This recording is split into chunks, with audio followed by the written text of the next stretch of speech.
వచ్చి డ్రాస్లో ఉంది లడాక్ ఫ్రెండ్స్, ఇండియాలో. సో ఫ్రెండ్స్, ఇక్కడ చూసినట్లయితే మనం జాగ్రత్తగా ఉండాలి. ఈ ప్లేసెస్లో ఎక్కువసేపు ఉండకూడదు. పైన నుంచి ఇది రాళ్ళు కానీ ఏమైనా పడే ఛాన్సెస్ ఉంటుంది. చూడండి ఫ్రెండ్స్, ఇక్కడ చూసినట్లయితే వ్యూ పాయింట్. ఇక్కడ మామూలుగా అయితే చాలా వరకు వస్తారు, ఫొటోస్ తీసుకుంటారు.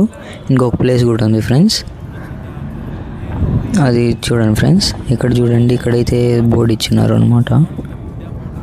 ఇది చూడండి ఫ్రెండ్స్, ఇక్కడ వ్యూ అయితే అదిరిపోయింది. ఇంకా పెంగాంగ్ లేక్ అని ఉంటుంది, అక్కడైతే ఇంకా బాగా ఉంటుంది ఫ్రెండ్స్. వీడియోస్ కానీ ఫొటోస్ కానీ తీసుకోవాలంటే అక్కడ వెళ్ళి తీసుకోవచ్చు. మనం వీడియోలో అయితే పెట్టున్నాము. సో ఫ్రెండ్స్, ఇక్కడ చూడండి, ఇక్కడైతే కొండలు హైగా ఉంటాయి, ఎత్తుగా ఉంటాయి ఫ్రెండ్స్. లడాక్ వచ్చినప్పుడు అదేదో ట్యాబ్లెట్స్ ఉంటాయి అన్నమాట, ఆక్సిజన్